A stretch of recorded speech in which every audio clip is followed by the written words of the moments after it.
the Montgomery bus boycott and how it led to other movements in the era. This was the start of a larger movement towards desegregation, but also a spark for a movement of change for blacks in the African American community.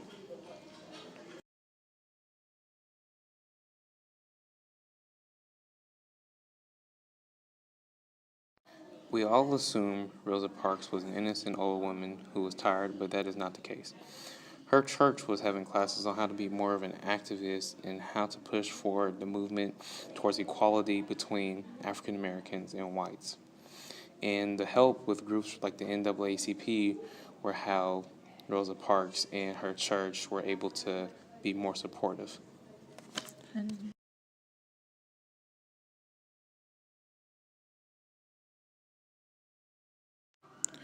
There are many cases besides Rosa Parks. For example, Plessy versus Ferguson was an example of a man being arrested for being black, sitting in a white section only. In 1896, when the actual court case happened, this was what made segregation legal. Also, Jackie Robinson, in July 6, 1944, was court-martialed for not giving up his seat to a white officer.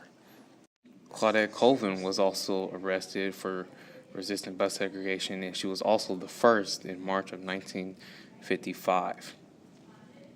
The reason Rosa Parks' incident stood out was because there was more of a liberal Supreme Court. There was TV so people could see what was going on, and people already had frustrations due to Emmett Till's death.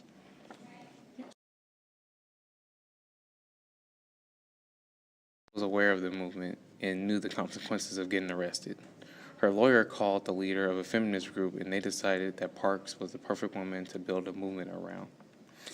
After Rosa Parks' arrest, her lawyer and members created flyers and contacted Martin Luther King Jr. to make this more of a civil rights case towards the movement.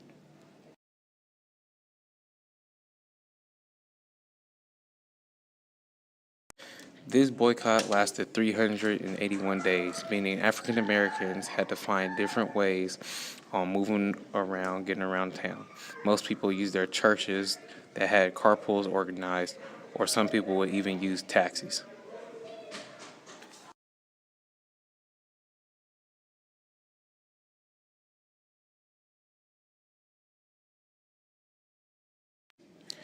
In April of 1956, this Browder versus Gale case, the Supreme Court justices finally decided to rule in favor to desegregate buses in Montgomery because they ruled it to be unconstitutional under the 14th Amendment.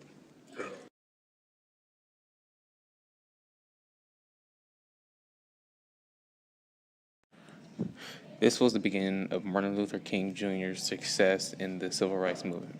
It defined Martin Luther King as a leader in the civil rights movement and a leader in the community.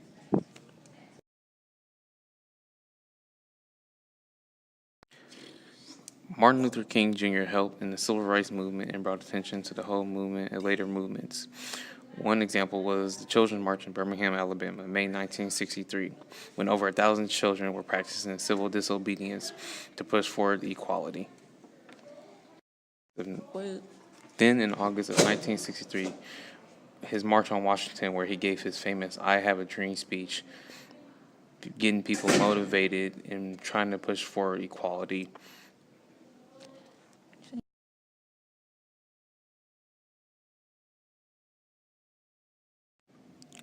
The whole civil rights movement was similar to the beginning of the U.S. Revolution when riots occurred and leaders were able to push forward movements.